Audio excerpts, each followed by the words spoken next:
Welcome back, my good people. I just wanted to update you on my Ascend 128T Kayak with the yak power, and I kind of want to give you a rundown on all I've done to it. As you can see here, I got the ankle trolley going on. All right, that's basically. Did I put my finger over there? Okay, let me move my hand. That's a Harken. That's a Harken. What do you call those things? A Harken pulley. Right here.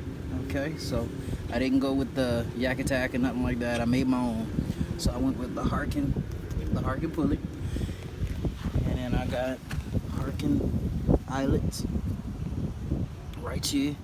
I went to the Night Eyes. This little carabiner here. It's actually got the cam cleat, and that cam cleat will let you tie up the rope, or you can loosen it just by pulling that there. It'll basically drop right here. Okay, so that's how that go. Okay, whoop-de-whoop. All right, so I can tie up a whatchamacallit to that, like a little anchor or whatever. It moves. Okay, it moves. It's a little rough right now, but it moves. And I wanted it to be rough because, you know, I wanted to be able to move it by my hand and not like, you know, it just flowing wherever it wants to go. But it's not too much resistance. Got another Harken eyelet right here. I don't know if you can see that. It's kind of another Harken eyelet. And then lastly, we got a Harken pulley right there. Okay, so that's our anchor trolley system on the 128T Power Kayak. It's kind of sweet. I'll show you some more. All right, so welcome back. I made a lot of additions to this kayak. One thing I did was made a twin turbo. All right, but before I go into the twin turbo part, I'm gonna show you the usual. What we got here is the you know, of course, the Ascend paddles, and we got the Garmin. We got the Garmin fish finder, and that little setup is actually pretty jazzy. Let me show you how that works. So right here, the wires come straight out of here, goes into this useless rod holder. I mean, I ain't gonna say completely useless, because when I'm like wade fishing or something like that, I can put my rods in here while I'm standing out next to the kayak, but I'm like in the water, so it's pretty nice. Aside from that, I got my transducer running straight through here. Now this little setup is kind of nice.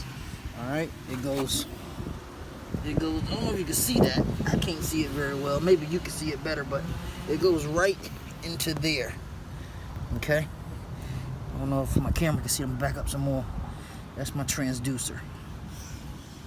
So if you want to know how I did that, I can give you more description, whatever. I might make a video on it, I'm not sure. But this is basically a scupper plug that was modified. Don't let that screw fool you. All right, the way I did that, the way I set up this whole thing, let me tell you, it took some serious ingenuity. All right, but it turned out nice. A few other additions we got is, I mean, not additions, but, you know, upgrades. We got the Select Designs foot braces. Okay, and as you can see, all right, these foot braces here are definitely maneuverable. All right, so they're on a track right here. So they move up and down. That's not me holding this lever, that's me just moving it, as you can see. Got my rod holder right there. Okay, this is more explanation into the twin turbo version of the kayak, and this is basically a leash. All right, this is a paddle leash with a ankle strap connected to right here. What this is a kill switch. And if you saw my previous video, I got an explanation of how that kill switch is wired up to the circuit board underneath the hull of the kayak. All right, so as we go back, we have this Harken cleat, and there's another Harken cleat on this side. This Harken cleat is for the anchor trolley. So if I wanted to just pull this up here and then brace it down, boom, it's not going nowhere. That's solid. It's not going nowhere. All right, another thing I added with these handles right here These handles makes it very good for toting and moving. So I really like that. This Harken cleat connects to this eyelet. This is a two-piece part, all right? So the cleat itself is, you know, individual. I think it's like 20 bucks or something like that, 16 bucks. But then this red Harken fair lead is what it's called. This eyelet fair lead. What you do is you just bolt it right on top of this, you know, mating cleat here. And the reason why I have this cable here is this cable is held down not just here, but here, okay, here, here, here, and it goes all the way back to my rudder. Yeah, I got a rudder on this kayak. Why? Like I said, it's twin turbo, so I had to make sure I had a way to steer it, right? Let me show you how that works out. So while we back here, you can already tell that, you know, I got some more modifications. Yak power flag, gotta have that. It's got the 360 light at the top. All right. Aside from that, I got the solar panel. Solar panel supplies power to the battery. And I'm gonna have to break all this down for you one day. I'm just gonna do a brief rundown right now. But there are my batteries. Those are 2 acid batteries. All right, that's SLA batteries. Those are going to be replaced with lithium very, very soon. For now, I just wanted to get out here on the water.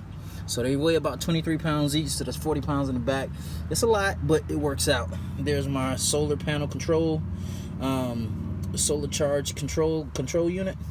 All right, so that controls how much, you know, amps is going to the battery, and it also turns it off when it no longer needs it. So you need one of those if you're going to connect the solar power to the battery. Okay, that's a must. Now you see those power cables, you got the negative and the positive, everything. Let me show you where that runs. That comes all the way up to the front. Okay, this hatch right here is at the front of the boat. If you know this boat, you already know the layout. This right here, this is a battery selector. It allows me to select my different batteries. So I got 2 back there. I can go to 1, boom, and the power comes on. How do I know the power's on? Because of this. Okay, that's a voltmeter. The voltmeter tells me exactly how many voltage I'm getting. Now you probably can't read this because it's a video. Maybe if I bring it closer it'll work. But it looks like it's tripping out to me. It might be showing clear to you, I don't know. But it says 13.7, so that's a lot. All right, but we're good. It also registers to what the solar panel's giving out too. All right. So if we want to go to battery number 2, once battery 1 is let's say dead or whatever, like God forbid that ever happens, or even if it will, I doubt it because I got a solar panel on it, but I got a backup battery. So I go to 2, all right? And then if I wanted to use both batteries at once, I can go to 1 and 2. Really wouldn't do that, really wouldn't recommend it, but it can be done. And it doesn't affect your unit.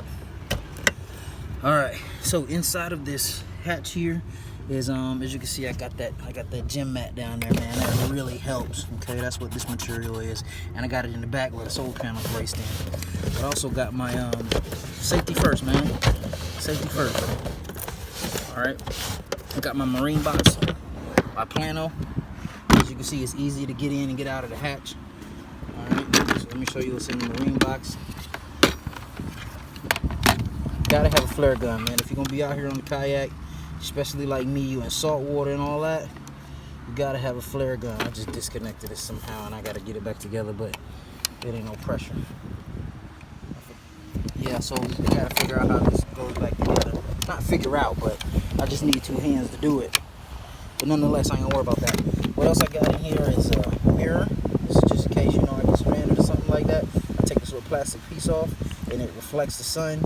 You look through this, you don't look through this hole, but you shine this hole and you put your hand behind it to see where the dot is. As soon as you see that the laser, or not the laser, but the dot from the sun is on your hand, you see where it is, then it shows where you're reflecting the sun. So you kind of turn it and you can get help if there's an airplane or helicopter or something crossing, whatever the case might be. Now I don't go deep sea, but it's always good to have these things such as a whistle. And if it rains, I got a poncho. This is what I call my emergency poncho. That's why it's called e-poncho. All right, so I'll keep all these things in this box ready for use inside the kayak, okay? So I'm gonna put this back up here.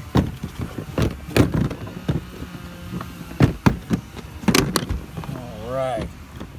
Now, if you clicked on this video for the purpose of the twin turbo kayak, this unit not only controls, and this is just a little cheap little box I bought from the dollar store just to cut into. It's a trial error. I'm gonna get a full, you know, weatherproof box or whatever, but for now I just wanted to get everything set up, and it looks good.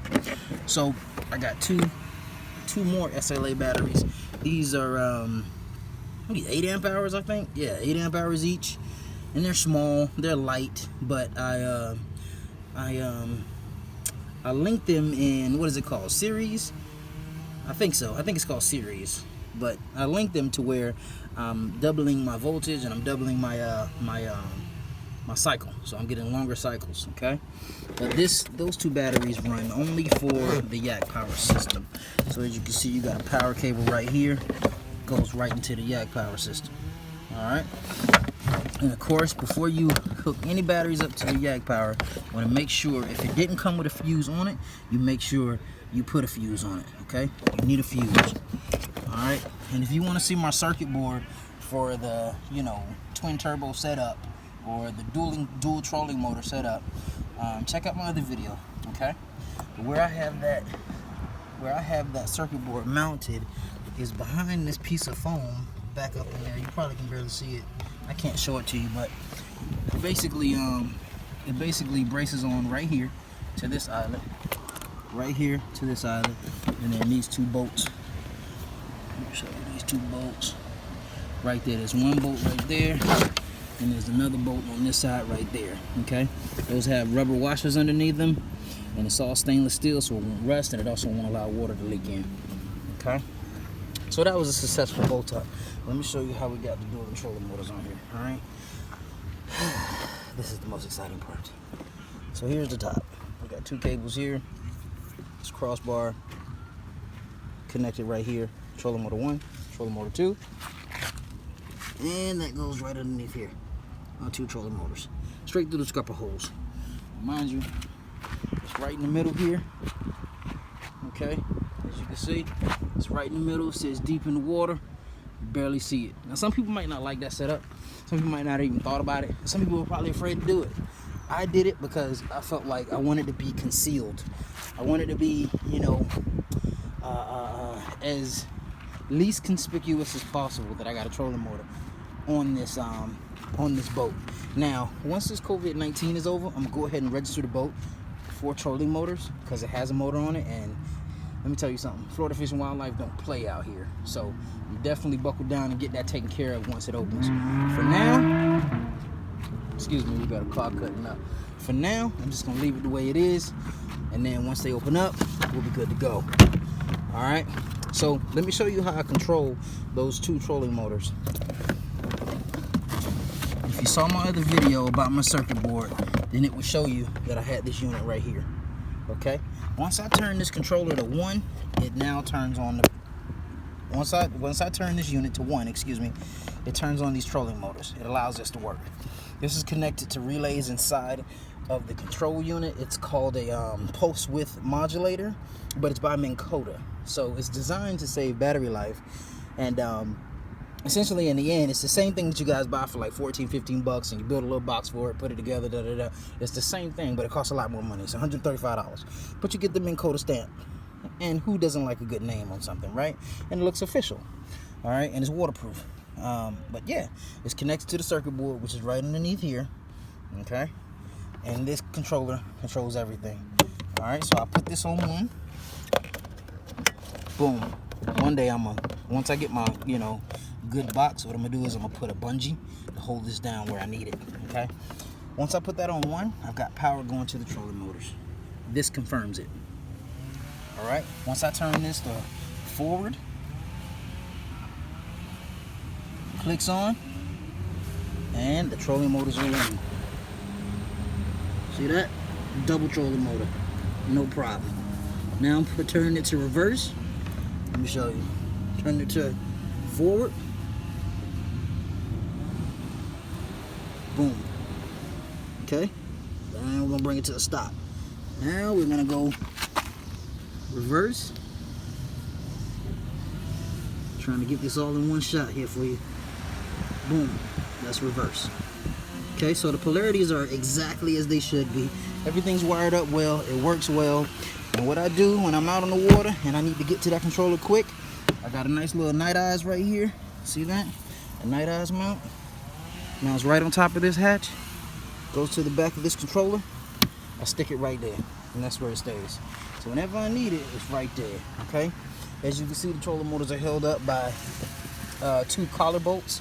All right, these collar links right here holds the trolling motors up individually. This cross pole right here connects them. And the way I did this was through 2 eyelets, going out here to a wing nut, boom, boom, boom, tighten it down. Wing nut, boom, boom, tighten it down. This little bracket right here holds the eyelets in place. Not sure if you can see that, but that's where we at. So anyway, I got shrimp in the car with ice. You know, they're fresh and they're alive, but I put a little ice on them to keep them cool. I got to get this boat down to the water, get my car in the system, and then we're going to hit the water. We'll have a good time today, all right? So, thank you for checking me out, man.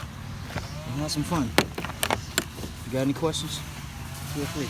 Hit me up. Subscribe. You know what to do. This is it. 128. All day.